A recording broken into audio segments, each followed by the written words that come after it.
Welcome to the Hazard Class Podcast. This is the podcast where I get to ask my stupid questions to some of the smartest people in and around the world of emergency services. My guest this week is the president of Yoga for First Responders.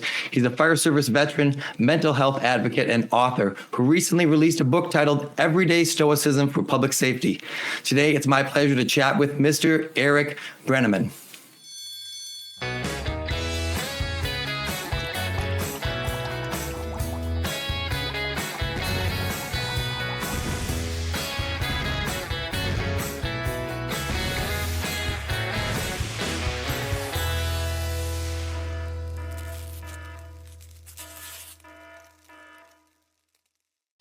Eric, thanks for joining me today. Hey, man. Good morning. Hello. Happy to be here. I love the intro. It's the best intro of any podcast I've ever been on, man. Oh, awesome. Thank you. Like I said a couple episodes ago, it's amazing what you can buy from $150 on, the internet. You know, you get it shipped over. It was a little work, but yeah, I love it. It's fun.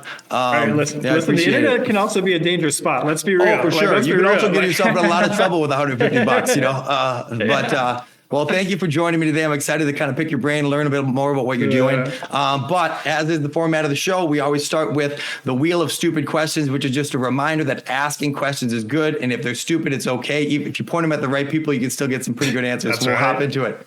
Let's have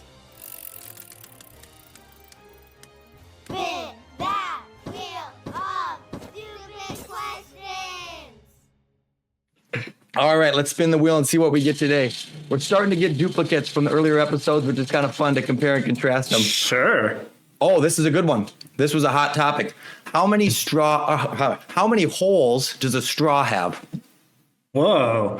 I'm going to go with straw has one hole that is a continuous hole all the way through.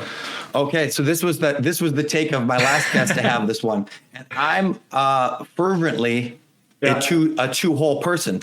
I think that we have a hole on each end that are connected by a plural space, if you will. Ooh, yeah. But I don't know. I think that there's arguments to be made on both sides, but some people seem to really dig in, and I've declared myself as team two hole. Two holes. Team two hole. Yeah, I guess. But you could be on team. I think that the last guy I had was Mike Monaco, and he made a pretty solid science-based argument for a one hole. So you might be on the right side, but at a certain point, you have to dig your heels in and just decide that I'm going to go for it, whether it's right or not, I guess, but maybe not.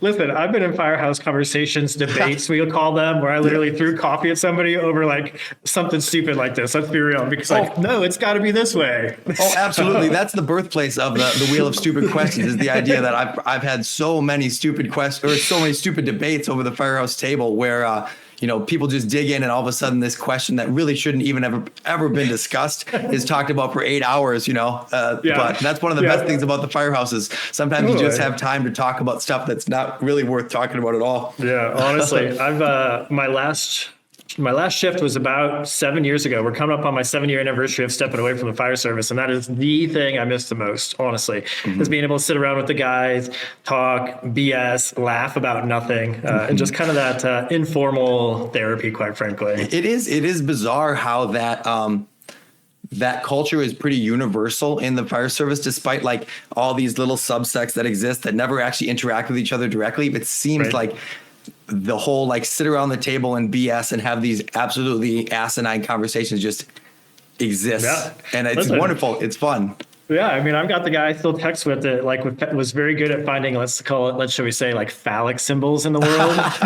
Yeah. And so when I come across one, I still text him like, bro, here's one for you. Yeah, exactly. I don't know what the obsession with that is too, but that's definitely rampant in the fire service, definitely. Right. That was the hardest part about making the wheel actually originally, was that I had to make questions that were like appropriate for the general audience. Like what happens inside the walls of the fire station is sometimes sacred and you really can't come outside of it. It wouldn't make sense to the rest of the world, but yeah, it's beautiful. All right, so I want to talk to you about what you're actually here for. So talk to me. We'll start before we talk yoga, before we talk the book. Talk to me about the fire service, your journey to get into it, what ended up happening, and how you ended up getting out. Yeah, totally. So second generation firefighter. So my dad was 30-year retired battalion chief. Actually, you're a Midwest firefighter, if I recall correctly. I am, yeah. So he was a firefighter down in Cedar Rapids, Iowa. And so I ended up being a firefighter in West Des Moines, Iowa for my career. Actually started EMT school straight out of high school, volunteered through college in Iowa City. Go Hawks, I guess I should say. And then got into the job and very, very young, 22 years old when I started, and loved it. Came out of academy, joined the IFF executive board for my union, just out of probation. Worked my way up through the Iowa Professional Firefighters Executive Board, ended up becoming a lobbyist for the Iowa Professional Firefighters, working on health and wellness issues in the state of Iowa. And then some opportunities came forth, and I was to the point in my department where it was either going to be up equals out.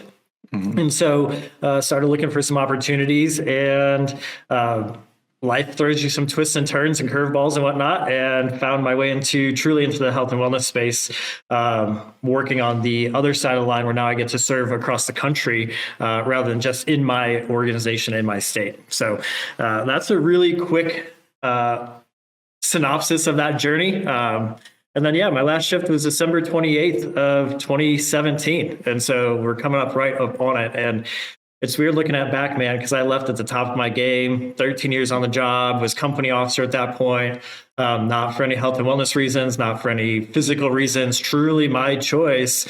And yet still took probably 4 to 5 years before I was actually really, I would say, quote unquote, at peace with that decision. And it's something that I take very seriously now, is coaching and working with folks that you are more than a firefighter, more than a cop, more than something, because we hang so much of our identity on that even somebody that made the choice to leave struggled with it for 5+ years or so.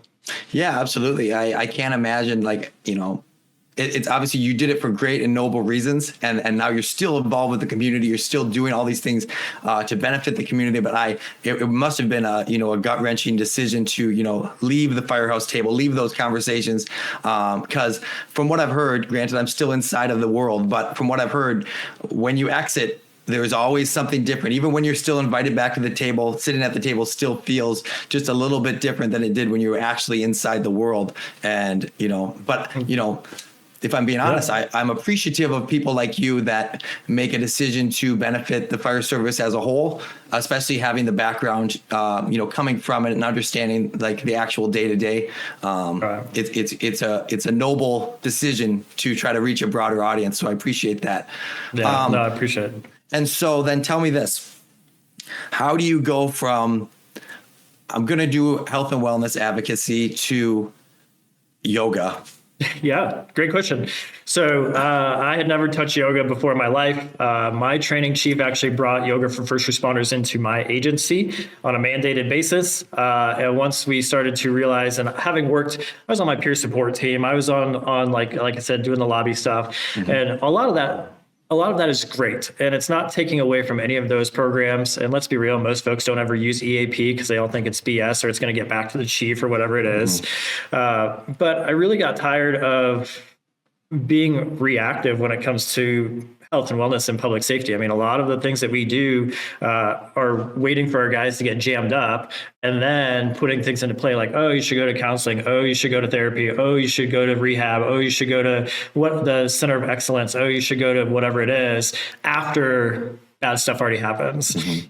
And so learning about yoga for first responders and actually learning, then start just taking the deeper dive and studying once I left the fire service into and around the neuroscience of the brain, mind, body. It was like, oh no, this has to be a tool that we have to get out there even broader, push in deeper, because we actually are a proactive mental health training tool. And I want to be very clear, this organization was founded before I left the fire service. Like I said, it was brought into my agency. And there's a really interesting history of how the organization started back in 2016 in LA. But if we can move the needle forward, if we can move upstream and maybe stop some of our brothers and sisters from falling into the river of despair, as it's called, of the drinking, the all of the bad decisions we make to cope with the trauma of our jobs, let's be real. If we can stop that from happening upstream, that's more critical and more important. And so yoga for first responders is a proactive training tool, and we can tease that apart as to what that means. But that's, once I found that this was out there, it's like, holy shit, I got to like do something with this. Like, I got to make a difference. Yeah. Do you think that, yoga for first responders ultimately ends up being more of a tool for the mind or the body, or is it a 50-50 split? Or, I think traditionally people think of yoga as, stretching, right? So like, I especially coming from like a rudimentary, relatively rube man, I go, oh, it's like stretching. To be full disclosure, my wife is a yoga instructor, or not, but she did that through college and stuff. So I've gotten the yoga pitch a bunch of times for a bunch of different angles, but it is particularly intriguing when I hear about the yoga pitch from the lens of, for first responders for XYZ reasons. So if you could really kind of break that down. Totally. And listen, the reason why I have a job and come on these shows is because everybody in fire service at some point has gotten that pitch. Like, you should try yoga. It's good for your back, or it's good for your legs, or it'll help you be more flexible and all that stuff. Yeah. And so honestly, from our vantage point and the way that we teach it, the body benefits are actually tertiary. Like, they are so far down the line that we don't even necessarily talk about becoming, having more mobility or opening up the fascia and connective tissues, because the original intention of yoga, and if we argue that we could take it back to those original intentions. So the original intention of yoga is actually to have mastery over the mind. It doesn't say anything about stretching or being flexible. And so that's where the westernized yoga has done a great job of, quite frankly, isolating people that look like you and me. Let's be real. It's our wives that go to yoga class. It's the folks drinking the pumpkin spice lattes and that kind of stuff. It's like, it's not for me. I'm a firefighter, man. Like, no way. And so I've had the opportunity now to train thousands, tens of thousands of people across the country. And so what I really want to share with you, and I was just literally in Miami-Dade working with fire rescue when this gets recorded a week ago. Okay. And working with those guys and getting them to understand that what yoga is actually training is mental discipline, first and foremost, so that you actually have control over the thoughts that are in your head. So that we don't slide down into those ruminative states. And then we're actually training it from an autonomic fitness standpoint, so that the next time that you encounter stress, you actually have the ability to shift your body into a challenge response versus a threat response. And so we utilize the modality of yoga because I can then very specifically dial up a stress response in your body. I can watch how you're breathing, and I can watch how your fingers are being held, which sounds super stupid, but those two things tell me whether it's too much of a challenge or too easy of a challenge. And so if it's too easy, you're going to check out and think about your grocery list or what your kids are doing and things like that. If it's too hard, you're going to stop breathing and you're going to quit and you're going to let your stress response win. But if I have you in that super sweet spot, then I can layer in cognitive behavioral therapy, rewire your brain, and default your breathing system so that it drops into a parasympathetic nervous system response, and you drop into a challenge response. And so yoga is a highly specified tool for this job and for this population to make sure I've got you trained for the crap you're going to see tomorrow, because it's not going to stop. But if I can train you for it today, that's the power of it. So for people to start to see benefit of this practice, how frequently are you use the ask? How frequently do I have to go to yoga class to start to see a tangible benefit? Yeah, that's always the thing. They want the prescription. They want the pill, right? I do. So, yeah, totally. So we actually did a research study. So we put our protocol under clinical review, and what they showed is that we're listed in the American Psychology Journal now as a preventative tool for post-traumatic stress. And the reason I bring that up is because of the prescriptive part of it. What they showed was folks that did the training with us and then continued on their own, one time a week, they still showed statistically significant reductions in their post-traumatic stress symptomology. So I'm not asking you to do it every single day. I mean, that would be ideal, but let's be real, that's not going to happen. But 1, 5, 10, 15, 20-minute yoga class a week. And man, it gets even easier than that. Like the yoga with it, which for us includes breath work, the physical drills, and then a neurological reset. Out of those three things, all three of those combined equals the yoga class. But even if you just did breath work alone, one time a week, you still saw those statistically significant reductions in post-traumatic stress. And so that's where we start. Everything that we do, the foundation of what we do is teaching people to breathe better. That's it. Wow. So this will probably dive right exactly into that question, which is, what are the specific things about your protocol opposed to whatever YMCA yoga class that's different, that's more beneficial potentially? Or is it a thing where you do a class with you and then now I could go to the YMCA and still see a tangible benefit? Yeah, totally, for sure. So we are job specific and culturally informed. So everything that we teach in our protocol is rooted in traditional hatha yoga. And so it does mirror that, but everything that we teach has that job specificity. I can say, hey, you're going to use this movement when you're moving hose. You're going to use this movement when you're throwing ladders. You're going to use this movement when you're going to do X, Y, and or Z. It's about getting comfortable in those awkward working positions. And then instead of, so that's the first part of it. When we're culturally informed, we talk like you guys talk. So there's no Sanskrit, there's no funny language. It's dudes like me coming in and teaching yoga classes, or the training officer. And so that's something else that makes us very, very different, is that we don't have a studio. I'm in my corporate office, I suppose, for lack of a better term. But we go to public safety agencies. So we work at the cop shop, we work in the day rooms, we work on the training grounds, so that this becomes job training just like every other thing that you do. And so when I say, and then it going to go a little bit deeper with that. So with everything being that job specific and culturally informed, it makes people feel safe in their environment. We don't ask people to change their environment. We're a bit of that trauma-informed aspect, because some people are like, oh, we love the smell of lavender. I'm like, yeah, that's great, until the car accident you ran yesterday was in a lavender bush where 4 kids died. Then it smells pretty shitty for the rest of your life, you know? But let's be real, you know? And so then we start to get into like, what is our protocol and what is different about us? And so number one, it's the fact that we focus solely, like the ground rule, the basic thing, the non-negotiable is that breath work. Every class is breath work, breath work, breath work. Because if I can change how you breathe, that's going to affect and impact your heart rate variability. It's going to impact your brain waves. And so we're literally working at a neurological level. Then we drop into the physical drills, which is what most people think of when they think of yoga. But that's where I can literally say, hey, you're going to be in this same spot when you're doing a fast forward attack, like in the lunge position, that kind of stuff.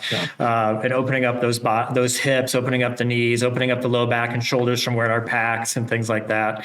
And then we get into neurological reset. And so in a lot of yoga classes you'll see at the studio or at the Y, they'll say, okay, lay down and don't think about anything for 3 minutes. Well, you say that to a room full of cops or firefighters, and they're like, yeah, right, you know? And so we train single point of object focused meditations. So giving people tools to down regulate after being activated. So think about a dropped call at 3 a.m. We give you tools to get that mind re-engaged so you can actually down regulate and hopefully rack back out for the rest of the night. And then the secret sauce, I suppose, and this is because we've been working with clinicians from day one, is that we actually add in cognitive behavioral therapy. So what I have, which is an interesting mix, and it makes a lot of people feel a little bit uncomfortable in a yoga class, but this is honestly where the power of our protocol comes in. And so when we have you in certain states of activation or regulation, I'm going to ask you to repeat after, like, I'm going to ask you a question. I'm going to say, is this a challenge or a threat? And I'll have my students repeat out loud, challenge. And so as they are breathing under control, because I've already coached that in place, they're in a stress-induced environment because they're in a high plank or a low plank position and they hate it. And then I have them repeating out loud that this is a challenge, not a threat. We're rewiring the brain so that each time it hits that stress response over and over and over again, it's going to default into the 3-part breath that we teach, and that this is a challenge. And the neuroscience behind the challenge response, and I hope this is your next question, is fascinating. There you go. You hit the nail on the head. Explain, continue. I'm interested in that. What's the neuroscience that makes it work? So obviously we can rewire brains, we can train and learn new things, and so that's called neuroplasticity. But the key piece around the growth versus post-traumatic growth versus post-traumatic stress is a sweet neurosteroid called DHEA. And so what they have found is that if we are in a threat response, which I hate to break it to people, that is our natural response, just from a survival mechanism, is going to be higher levels of cortisol and lower levels of DHEA. So that's the ratio, right? High cortisol, low DHEA, that actually leads to post-traumatic stress.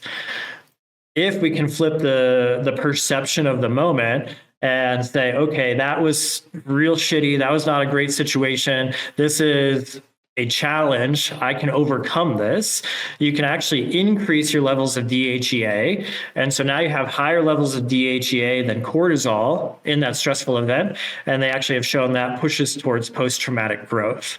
And so when we talk about being a preventative tool for post-traumatic stress, it's because we're literally changing that stress mindset and the way your body responds to stress, switching it from the threat response to the challenge response. And so, yeah. I don't know if you'll be able to throw these off the top of your head, but like, what are we talking about in terms of numbers? Like, as far as like what level of reduction? It might be an impossible question to recount, but I just don't even. When I hear something like this, whenever someone says this is the result you're going to get, I'm like, well, like, what does that actually mean in terms of like how it would affect me particularly? Yeah. And so the way that it affects you, honestly, today is that whether you realize it or not, walking around just as a firefighter, you're walking around in a stress activated state. Overall, it's so you're out of balance and your autonomic nervous system is stuck into an on mode.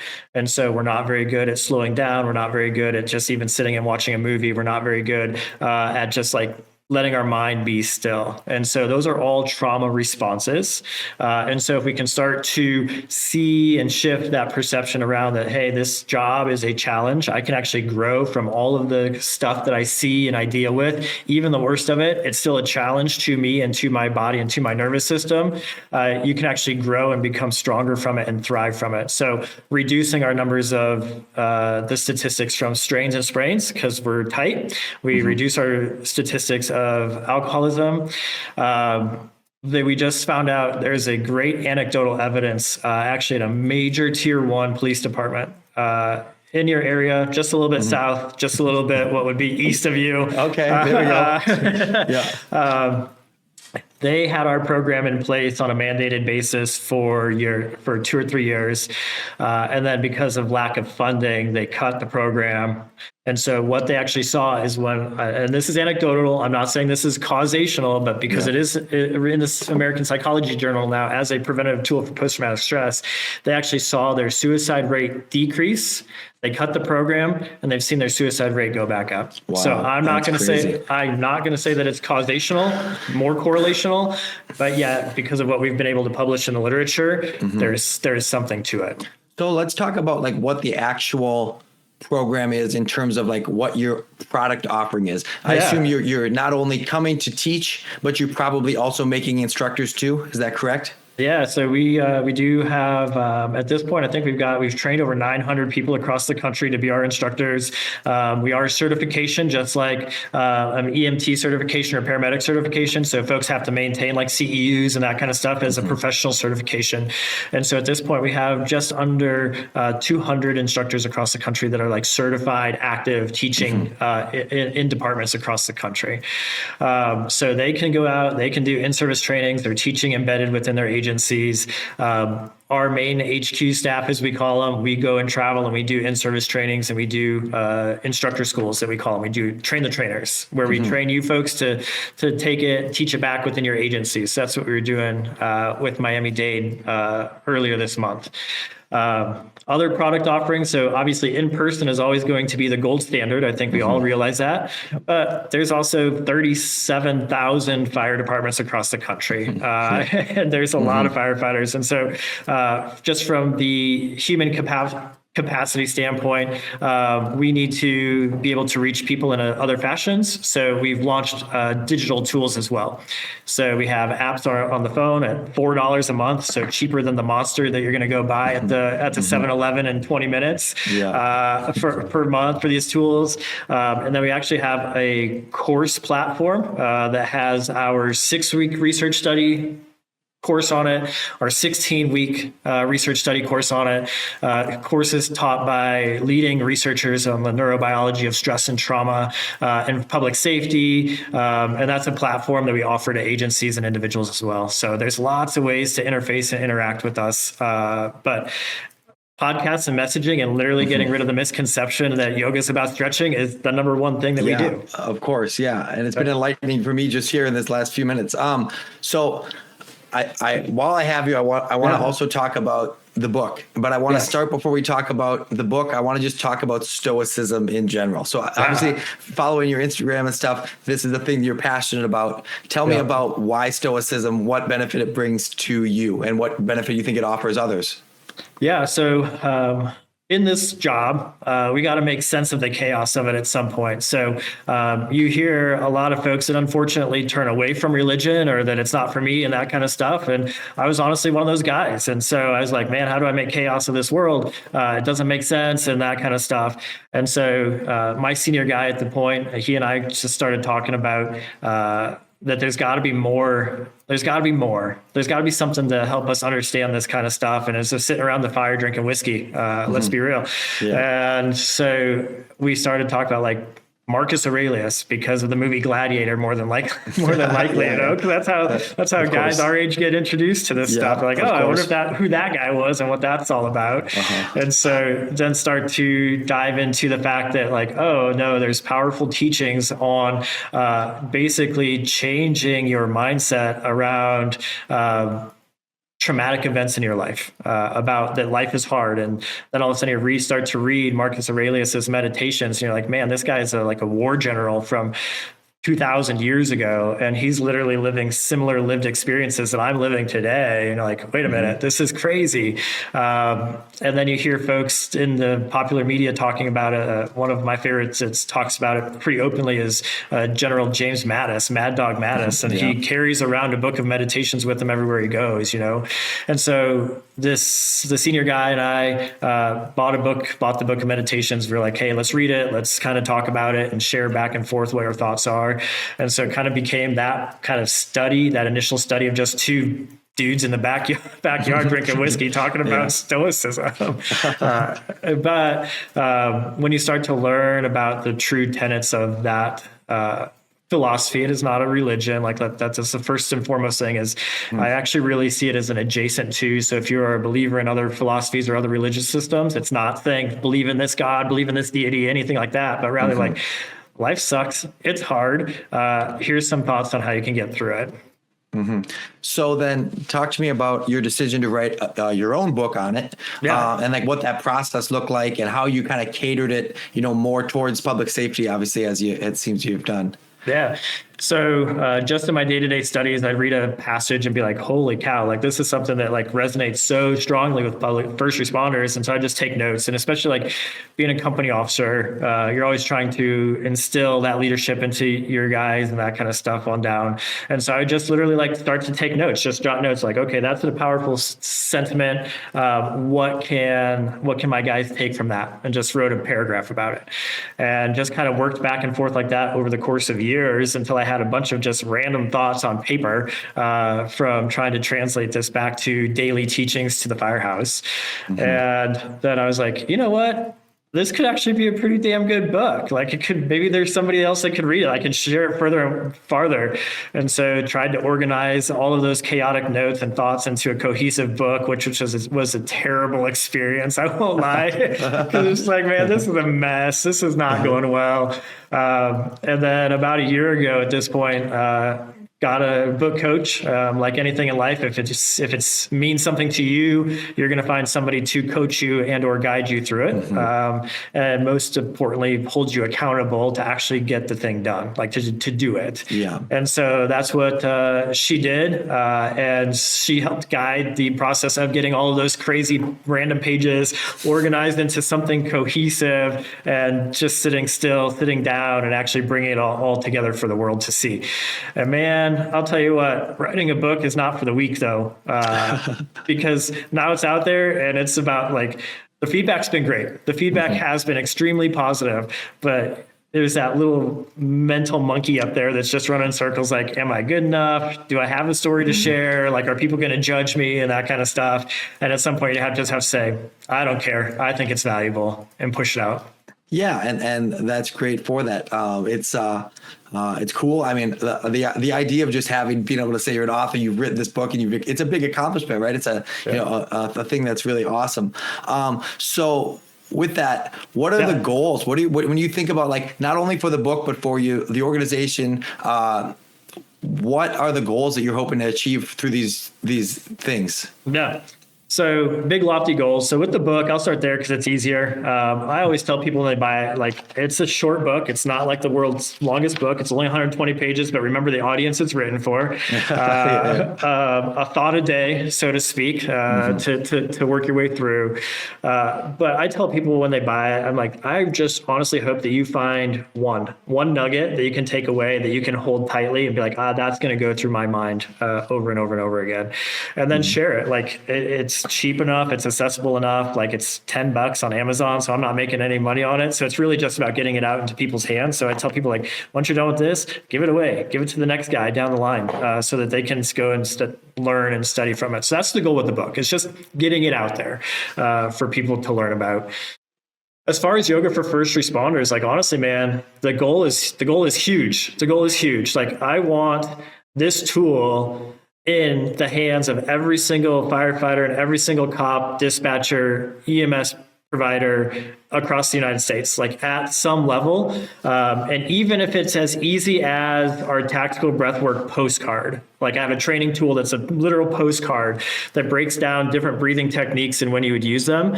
Because if we can start to change the way that we breathe in the fire service, we can literally start to change the way that we train, the way that we perform while we have our packs on our backs, the way we interact with the frequent flyer that frustrates us because it's the 15th time we've run on them today.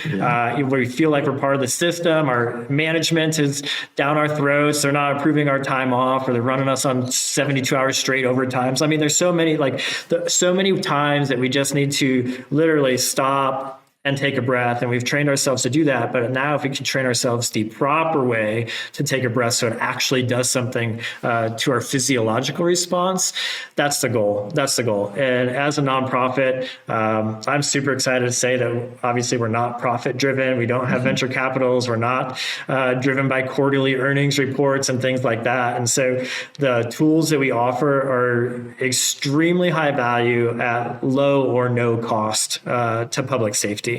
And so that's the goal, is to get some form of this into the hands of every single cop and firefighter across the country. And honestly, man, like, we've done the research. I've got every single fire department in the country. I have your mailing address. And my goal is to, like I said, it's roughly 32,000 of the agencies out there, is to put training postcards and training posters in every one of your firehouses, so that when you're doing, working out in the gym, or going to the bathroom and getting that, like, pea color chart that they put on all of our locker rooms in the summertime. To basically be that resource for a month. If not, once it's on the wall, it doesn't come down until the tape dries out, like most of those posters, those posters do. And it's easy stuff like that, because once it's around awareness, then people realize it's not about stretching and touching your toes, but it's already making an impact on your day-to-day life. So that's the goal with YFFR. So as a nonprofit, I wouldn't be doing my job too and say, go to our website, there's a donate button, or email me or phone call me and say, how do I get those posters? And I will send them to you tomorrow. For sure. Yeah. So with that exact thing, as we kind of wrap up here, let the people know where they can find you, where they can get a hold of you, where they can buy the book, Everyday Stoicism for Public Safety, and then where they can get in touch with the resources for yoga for first responders. Yeah, so the book is available on Amazon. Just type in Everyday Stoicism for Public Safety. Because it is a self-publish, there's some lead time on the order. Like it's like 3 weeks, which pisses me off because when people want to buy it, they want it like today. So buy the Kindle version. It's $1. It's 99 cents. That's what I mean. Like I'm not making any money. The goal is to get it out there to people to have. So buy the Kindle version on Amazon for $1, put it on your Kindle and work your way through it. As far as yoga for first responders, it's yogaforfirstresponders.org, all spelled out. For our website, all of our socials are yoga for first responders, FOR, not the number 4. And you'll see that we are definitely different than the yoga that you're thinking of. And we too have a podcast. And so if you're a podcast junkie, like most of us are, our podcast is called On Air by Yoga for First Responders, which is actually a funny story about that. I was kind of thinking about like the old like radio kind of sign, On Air. And Olivia, my wife, she was like, I actually thought it was brilliant because I thought you meant like going on air, like clicking into your SCBA. I was like, nah, I'm not that smart. Yeah. There you go. Smarter than you even knew. Well, I thank you for the work you're doing. I thank you for joining me today to talk about it. We'll make sure that all those links we talked about are tagged in the description below, so we can hopefully not only get people attached with you for their own benefit, but also for the benefit of the people around them if they can be an advocate for the system too. So thank you so much for joining me. Absolutely, man. I appreciate being here. And if it's all right with you, I want to put a PDF link too to that breathwork postcard to make sure people have tools in their hands. So that'll be there too. That's awesome. Thank you. Yes, sir. Thank you.